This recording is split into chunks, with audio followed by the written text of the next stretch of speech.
In the 17th century, Thomas Hobbes discussed the notion of a social contract and discussed the notion of the nature of human beings. Human nature.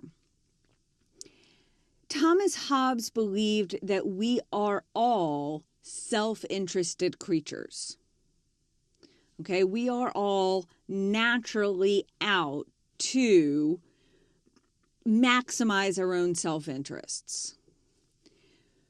What this results in, without a government oversight, without an authority, we basically do whatever we can to get whatever we want. Okay? We would only ever do what we had to do to get the things we wanted, the things we needed, without a government, without an authority looking over us. What this means is, I'm not naturally going to be engaged in cooperation with you. If you have something I want, I'm going to take it. That's just the nature of human beings, Hobbes believed. I need food, you have food, I'm going to take the food from you so that I can then have it. You have something I want, something I need, then I'm going to take it from you, and I might fight you and I might kill you in order to get it. Because without the state, without some sort of government placing rules on that we're supposed to abide by, we simply will not have any reason to be nice to each other. In essence, he says, left to our own devices, we all fall into what he calls a state of nature. And in that state of nature, we are going to be solitary, poor, nasty, brutish. Life is going to be short, and we are all going to die miserable and alone, probably off in the woods. Okay? We're not naturally the sort of creatures that are going to be nice to each other and cooperate with each other. Hobbes believed the state of nature is one of man against man.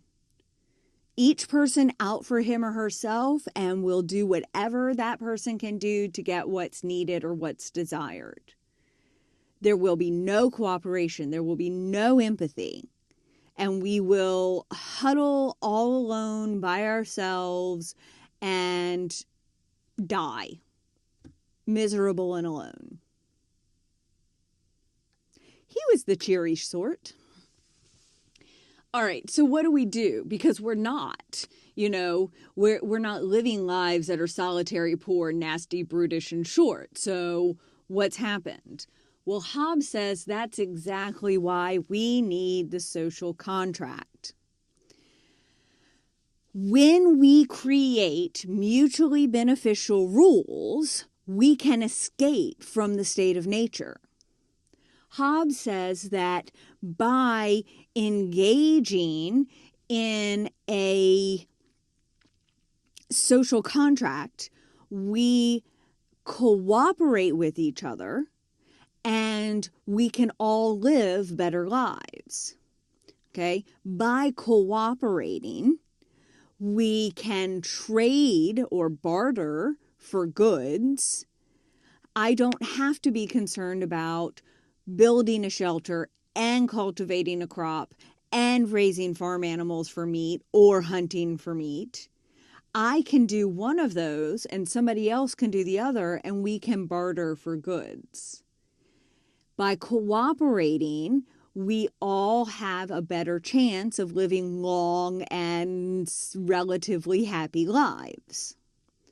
But we have to have a social contract. We have to have those mutually, those mutually beneficial rules set up that we're going to follow. But we also have to have somebody who's looking over us, making sure that we are doing what we're supposed to do. In other words, that we are abiding by the rules. We need a government and we need a leader, and that leader Hobbes called the Leviathan. Okay? The Leviathan is the ruler of our society. The people who come into and create the social contract choose the Leviathan. Okay? We have to engage in this social contract. We have to agree to Leviathan being our ruler freely. But we have to choose well, because once the Leviathan is in power, nothing else can be done. And any rights we have, anything we're permitted to do or to own is granted to us by the Leviathan. So we need to choose the Leviathan well. We want to have somebody who's fair, who will keep our interests in mind, who will be concerned for us, and who will not abuse his power. The only rights any citizen is ever granted come from the Leviathan. If I have the right to vote, it's because the Leviathan has given it to me. If I have the right to own property, it's because the Leviathan has given it to me. And once that Leviathan is in power, it cannot be taken away. We cannot overthrow the government. We placed him in power, and he's there until he dies and we have to place somebody else in power.